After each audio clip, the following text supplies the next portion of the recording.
Σαν σήμερα, 29 Ιανουαρίου 1993, πέθανε ένας σπουδαίος άνθρωπος του σινεμά, ο Χρήστος Μπακαλόπουλος. Συμπτωματικά, σαν σήμερα ακριβώς. Ο οποίος ήταν συγγραφέας, σεναριογράφος, σκηνοθέτης, ακόμη και ηθοποιός κάποιες φορές και ιδίως σχολιαστής του πολιτισμού και των κοινωνικών θεμάτων με μεγάλη οξυδέρκεια και φοβερό νεανικό πάθος, παρόλο που ήταν ένας άνθρωπος άρρωστος ήδη από νέος και πέθανε και πάρα πολύ νέος. Να τον θυμόμαστε τον Χρήστο. Λοιπόν, γιατί υπάρχει κριτική? Η κριτική είναι ένας λόγος πάνω σε έναν άλλο λόγο. Και ο πρώτος λόγος είναι ένας λόγος πλήρης. Είναι ο λόγος της καλλιτεχνικής έκφρασης. Η εικόνα, ο ήχος και το σύστημά τους. Η ταινία είναι ένας μικρόκοσμος που ζει μια αυτόνομη ζωή και απέναντί του βρίσκεται ο θεατής που διασταυρώνεται μαζί του. Τι σημασία μπορεί να έχει ανάμεσά τους ο δεύτερος λόγος, αυτή η μεταγλώσσα της κριτικής? Και μάλιστα ένας λόγος με λέξεις οι οποίες αναφέρονται σε εικόνες και σε ήχους. Όμως η κριτική υπάρχει. Πώς γεννιέται αυτή η κριτική? Η κριτική γεννιέται μέσα από μια απουσία. Απουσία του σώματος του κινηματογράφου. Σε ένα πεδίο στέρησης. Γιατί στερημένος από το σώμα γράφει στον λόγο, το κείμενο. Όμως αυτός ο λόγος δείχνει προς το χώρο της απόλαυσης, την ταινία. Παράδοξη θέση. Πολλοί είπαν άχρηστη, άρα άχρηστος λόγος. Όμως η πραγματικότητα και η ιστορία της τέχνης και της τέχνης του κινηματογράφου όρισαν το αντίθετο. Η κριτική ασκήθηκε από την εποχή του Αριστοτέλη. Έτσι οργανώθηκε ανά τους αιώνες, παράλληλα με την ανάπτυξη της τέχνης. Ο άνθρωπος, λέει η στοιχειώδης ψυχολογία, φτιάχνεται καταγράφοντας τις εμπειρίες του από μωρό παιδί και κάνοντας την αφομοίωση και τις επιλογές του. Σιγά σιγά οργανώνει την προσωπική του και την προσωπικότητά του. Αυτό το κάνει σε όλη του τη ζωή. Αν δεν είναι πεθαμένος, αν δεν κατακαθίσει μόνος του και δεν παραιτηθεί. Έχουμε και αυτούς τους ανθρώπους που παραιτούνται από τις ιδιότητές τους, από τις δυνατότητές τους. Επιπλέον, στην καθημερινή ζωή ασκεί κανείς συνεχώς κριτική. Είδα ένα φιλμ χθες, λέει ο άλλος. Ήταν καλό ή κακό? Γιατί εξηγεί ή δεν εξηγεί. Κρίση συχνά απόλυτη. Η κριτική είναι λοιπόν μέρος της καθημερινής ζωής και είναι αστείο να λέμε χρειάζεται ή δεν χρειάζεται ο κριτικός. Με την εξέλιξη της κοινωνίας, την κατανομή της εργασίας και την ειδίκευση, κάποιοι άνθρωποι ανέλαβαν να ασκούν θεσμικά την κριτική. Υποτίθεται ότι αποκτούν τις γνώσεις, ασκούν τη σκέψη και την ευαισθησία τους, τελειοποιούν τη γραφή τους και μιλούν προτείνοντας μια ερμηνεία. Βέβαια, η σχέση τους με τους καλλιτέχνες ήταν πάντοτε πολύ παράξενη. Σχέση έρωτα και μίσους. Και πολλοί καλλιτέχνες αρνούνται παντελώς τη χρησιμότητα της κριτικής. Υπάρχει εκεί συγχρόνως αδιαφορία και φοβερή εξάρτηση από τον κριτικό. Είναι ένα περίεργο αίσθημα. Παραδείγματος χάρη, με τον Νίκο Κούνδουρο είχα στενή φιλία από την εποχή του Δράκου. Ο Κούνδουρος όμως είχε την παιδιάστικη επιθετικότητα και λιδωρούσε πολλά πράγματα γύρω του. Για τους κριτικούς έλεγε τακτικά ήταν άχρηστοι και μάλιστα ήταν οι ευνούχοι του παλατιού. Όμως, σε ένα ομαδικό τραπέζι στο Φεστιβάλ Θεσσαλονίκης, αποφάσισα κάποτε να τον συνεφέρω. Τότε, γιατί φυλάς επιμελώς τις κριτικές για τις ταινίες σου και τις εντάσεις στα βιβλία σου που γράφουν για σέναν? Σιωπή. Ας σοβαρευτούμε όμως λίγο. Η ικανότητα της κρίσης έρχεται από την ώρα που ο άνθρωπος αρχίζει να οργανώνει το μυαλό του. Αν έχει ένα οργανωμένο μυαλό, το οποίο στηρίζεται στα φυσικά του χαρακτηριστικά, ο άνθρωπος αυτός θα προχωρήσει. Θα κρίνει και όλη τη ζωή του, θα πράττει και τον κριτικό χωρίς να το ξέρει, χωρίς να το δηλώνει ο κριτικός. Ας περάσουμε λοιπόν στον κριτικό, τον επαγγελματία, ας το πούμε έτσι. Η κριτική υπάρχει επειδή υπάρχει το πρωτότυπο έργο. Άρα, εμείς οι κριτικοί είμαστε δεδομένα υποδεέστεροι. Ποτέ μου δεν ισχυρίστηκα ότι είμαι καλύτερος ή προηγούμαι από οποιονδήποτε αληθινό καλλιτέχνη. Άρα, ο κριτικός πρέπει να προσεγγίζει το έργο με ολοκληρωτική συμμετοχή, με μεγάλη αγάπη και ταπεινοσύνη. Αφήνεται στις εικόνες, στους ήχους, στις ιδανικές μορφές, εμποτίζεται, πηγαίνει προς το έργο και ακολουθεί την κίνησή του. Χρονική, ρυθμική κίνηση σαν της ζωής. Το φιλμ τελειώνει κάποτε. Από εκεί και πέρα, ο κριτικός, όπως και κάθε άνθρωπος, αρχίζει και παίρνει τις αποστάσεις του. Κάνει βηματάκια πίσω. Ενώ μυρικάζει το φιλμ, αρχίζει να προβάλλει την κρίση του και τη σκέψη του πάνω στο έργο και κάποια στιγμή τη διατυπώνει. Όχι ένα απλό συμπέρασμα, αλλά μια σύνθεση, έναν άλλο μικρό κόσμο του λόγου, όπου να έχει επίσης τον παλμό της ζωής. Φτιάξει δηλαδή ένα κείμενο που να είναι μεστό και να μπορεί να ενδιαφέρει αυτόν που το διαβάζει. Γιατί έχει σημασία και η ποιότητα της γραφής. Ο κριτικός δεν είναι μόνο τι λες, αλλά είναι και η ομορφιά του κειμένου σου. Υπάρχουν κριτικοί στριφνοί που δεν διαβάζονται με τίποτα και άλλοι κριτικοί που διαβάζονται με απόλαυση.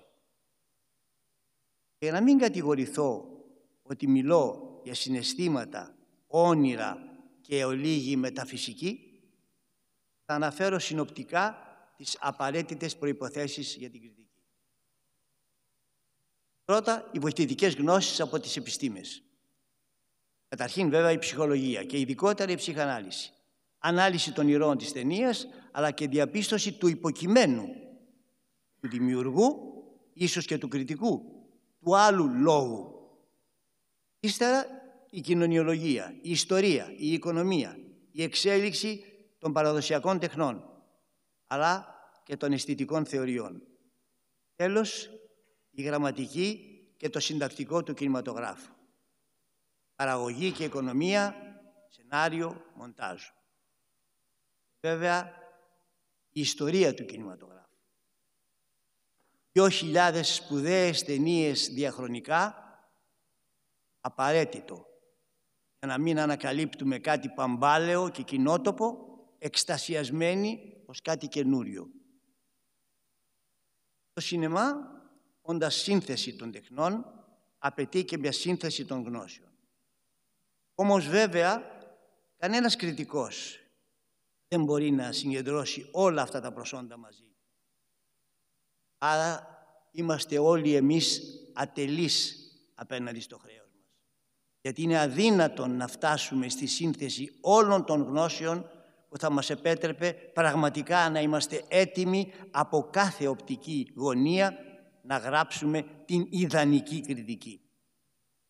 Γι' αυτό βλέπετε ένας κριτικός να εφαρμόζει μια κάποια ψυχαναλυτική θεωρία, ένας άλλος μια άλλη θεωρία. Οι επιμέρους προσπαθούν όλοι να φτάσουν κάποτε. Φτάνει να το κάνεις με τιμιότητα και όσο το δυνατόν ευρύτερη καθολικότητα. Αυτό είναι η βάση της δουλειάς σου.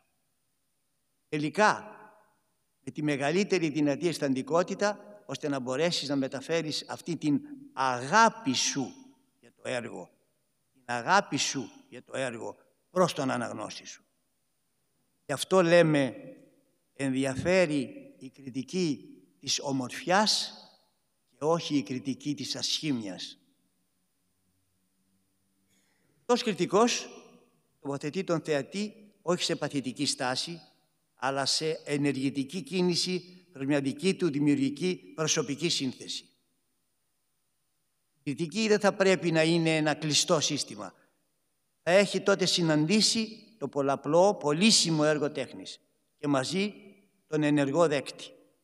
Μια συνάντηση παραγωγική που γινάει αλυσιδωτά άλλες διαδικασίες, σκέψεις, απηχήσεις, μετασχηματισμούς, ειδονές, έναν αληθινό ψυχικό και πνευματικό εμπλουτισμό.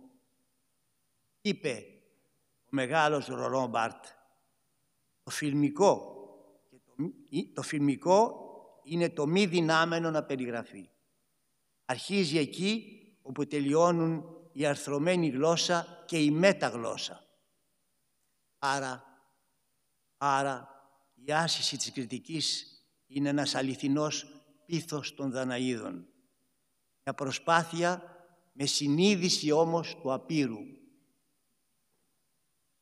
Η προσέγγιση προς την ουσία αποκαλύπτει πάντα άλλες πτυχές, πιο μακρινές, πιο ενιγματικές. Η εικόνα του κινηματογράφου είναι απεριόριστα δυναμική. Δείχνει, αλλά συγχρόνως κρύβει περισσότερα.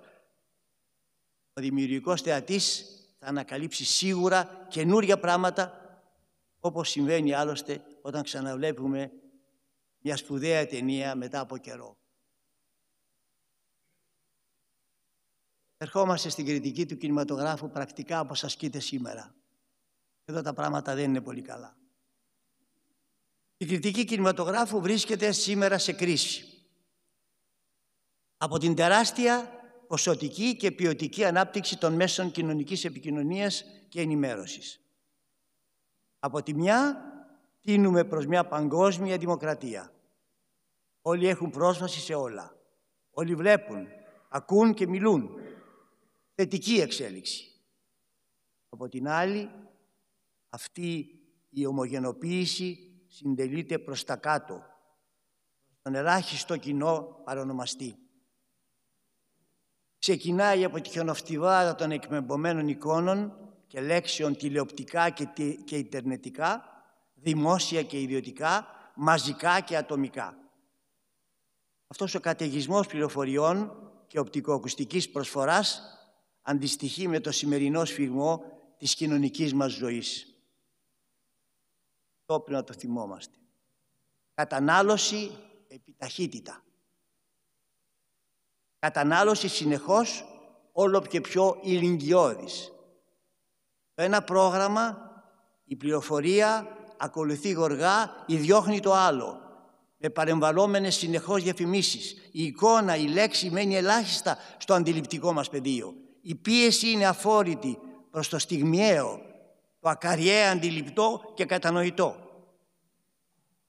Άρα προς το επιφανειακό, προς το επιπόλαιο, αυτό που γυαλίζει και εντυπωσιάζει αμέσως.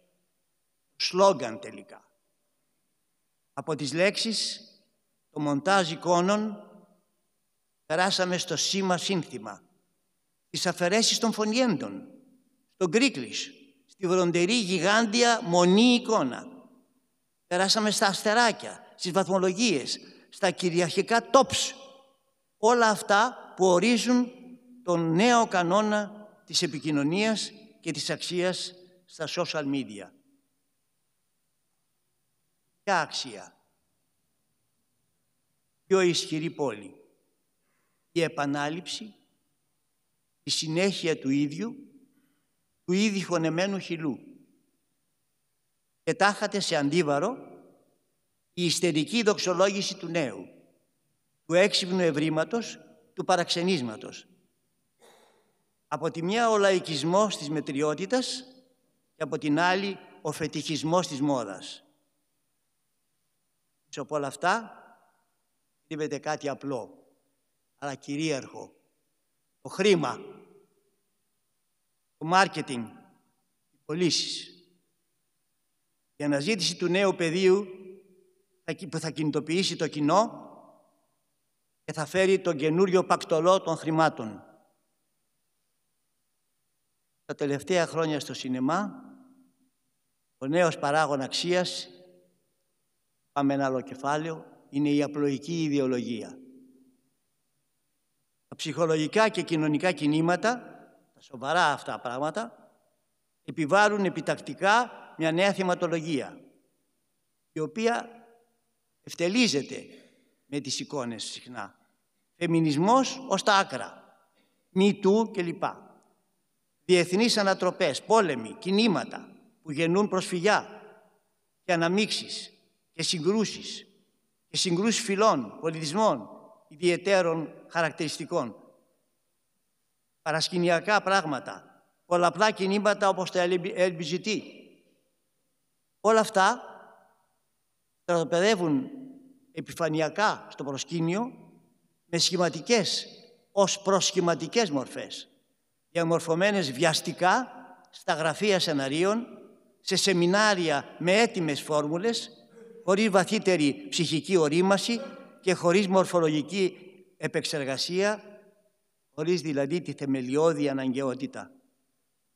Αποτέλεσμα: επανάληψη του ιδίου, ταυτολογία, τελικά απονέκρωση. Η κριτική ασκείται από όλους, χωρίς τις ελάχιστες προϋποθέσεις. Χωρίς τις ελάχιστες προϋποθέσεις παιδείας, γενικών και ειδικών προσόντων. Όποιος μπορεί να παρακολουθήσει την αφήγηση της ταινίας, γράφει κριτική. Στην κλασική μουσική δεν γίνεται αυτό, γιατί φαίνεται αμέσως η έλλειψη ειδικών γνώσεων. Έτσι ο έπαινος απονέμεται με δημοψήφισμα. Δηλαδή τελικά με την εμπορική επιτυχία. Όμως η ιστορία της τέχνης και του κινηματογράφου μας λέει ακριβώς το αντίθετο.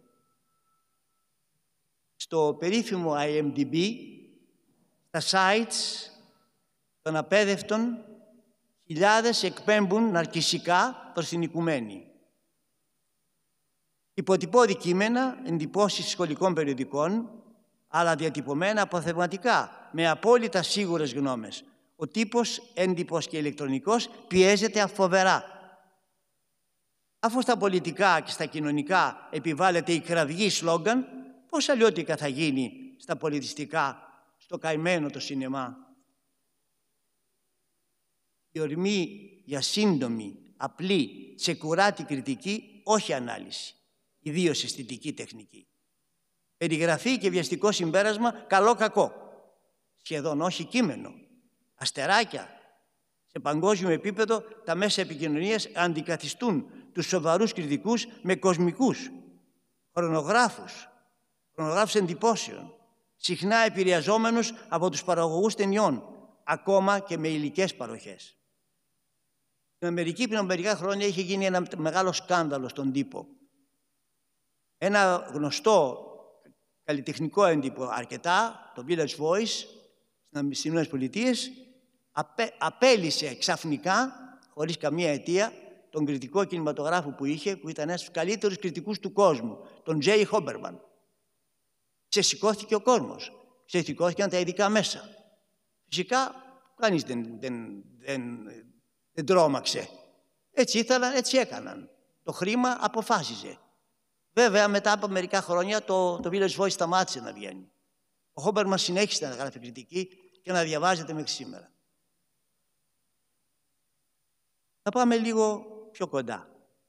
Πρόσφατα, γνωστός κριτικός εμφάνισε ως κεντρικό θέμα του εντύπου του αναλυτική πληροφοριακή λίστα νέων ταινιών με τίτλο «Αναμφίβολα ή αναμφίβολα καλύτερες ταινίες του 2025». Ταινίες κυρίως των μεγάλων εταιριών και των streaming sites, που οι περισσότερες δεν έχουν προβληθεί ούτε δοκιμαστικά και για τις οποίες δεν έχουν γραφεί κριτικές διεθνώς. Δηλαδή, ο διαφημιστικός λόγος θριαμβεύει εδώ απέναντι στον κριτικό λόγο. Αυτό είναι το ζητούμενο. Άλλο παράδειγμα τέτοιο. Κοντινά όλα αυτά είναι φετινά παραδείγματα.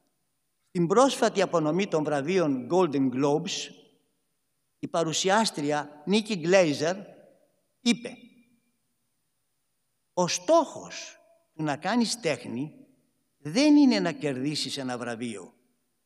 Είναι να δημιουργήσεις μια τεκίλα τόσο δημοφιλή, ώστε να μην χρειαστεί να φτιάξεις πάλι τέχνη». Να απονομή των βραβείων Golden Globes τα λέει αυτά. Όλοι οι υποψήφοι γέλασαν. Ανάμεσά τους η Σελίνα Γκομέζ, δισεκατομμυριούχος από την εταιρεία της καλλυντικών Rare Beauty.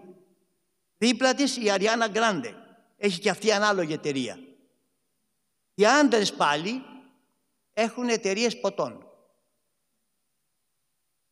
Πώς θα βγει από εκεί το πνεύμα της κριτικής και η αγάπη για την τέχνη του κινηματογράφου?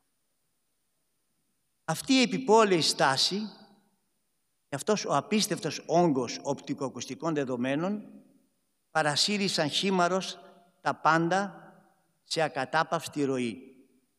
Ένα ενιαίο κοντίνουουμ ετεροκλήτων στοιχείων, διαφημίσεις, ειδήσεις, συχνά φανταστικές, συνωμοσιολογικές, κουβεντούλες, ιδιωτική ιδιοσιογραφία, γυναικοκτονίες, άφθονο σεξ, παιχνίδια, μυθοπλασία, όλα ομογενοποιούνται σε μια γκρίζα ουδετερότητα ή σε μαύρη επιθετικότητα, η οποία μόλις καταναλωθεί βουλημικά εξαφανίζεται σε καταπακτή και να τη διαδεχθεί κάτι άλλο, καινούριο, αλλά πάλι ίδιο, ένα διηνεκές παρόν, το ίδιο συνεχώς με μια άλλη μορφή. Όπως έχει λεχθεί από πιο σοφούς από μένα, η τηλεοπτική εικόνα, η ιντερνετική εικόνα δεν είναι μια εικόνα, αλλά η εικόνα των εικόνων.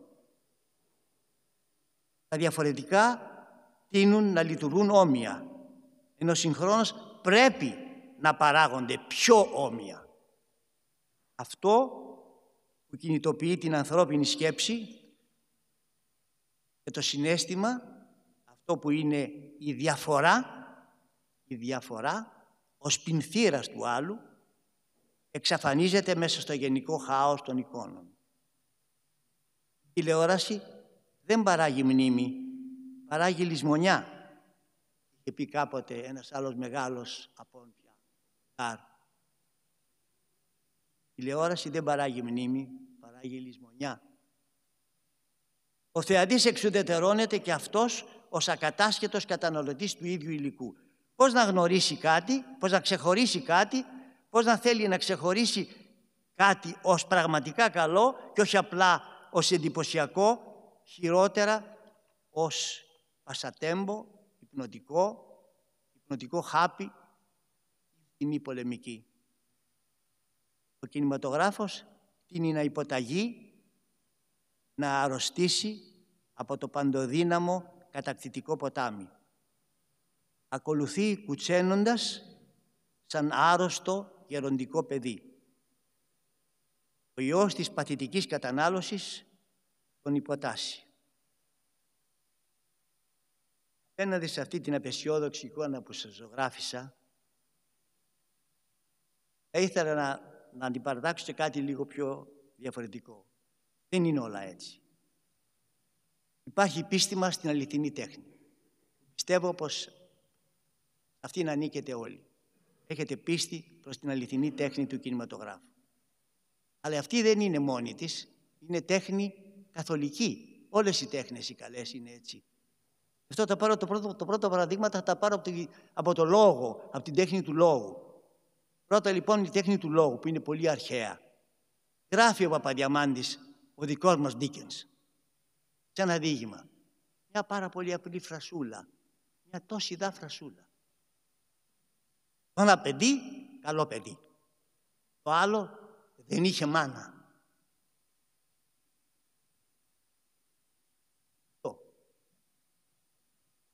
Γράφει ο Σολομός τον Πόρφυρα, που είναι ένα ποίημα ημιτελές, αφιερωμένο σε ένα νέο που τον έφαγε ένα σκυλόψαρο την ώρα που έκανε μπάνιο, στο μεσημέρι. Άστραψε φως και γνώρισε νονιός τον εαυτό του. Και μετά, τώρα που το ξέρετε όλοι βέβαια αυτό, το επαναλαμβάνω. Ανοιχτά πάντα και άγρυπνα τα μάτια της ψυχής. Ας έρθουμε στον κινηματογράφο όμως τώρα. Δύο παραδειγματάκια κλασικά. Γερμανία, έτος 0, Ρομπέρτο Ροσελίνο. Φινάλε.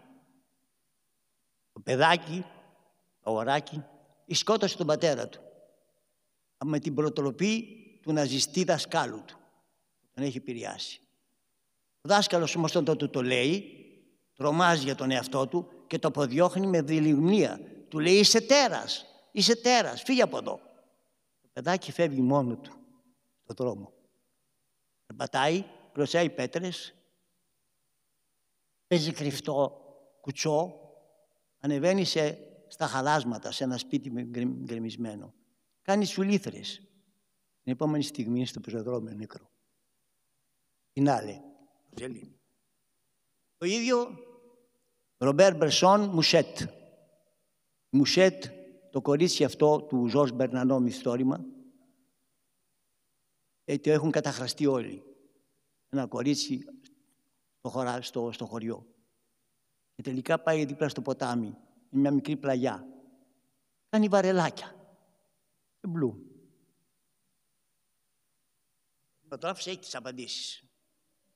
Μεγάλη τέχνη εμπεριέχει δυναμικά το δράμα και την κρίση και το δέος.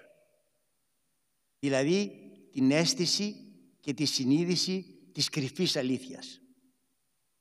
Υπερκαλύπτει σαν αστραπή και την έρευνα του κριτικού, τη δική μας έρευνα.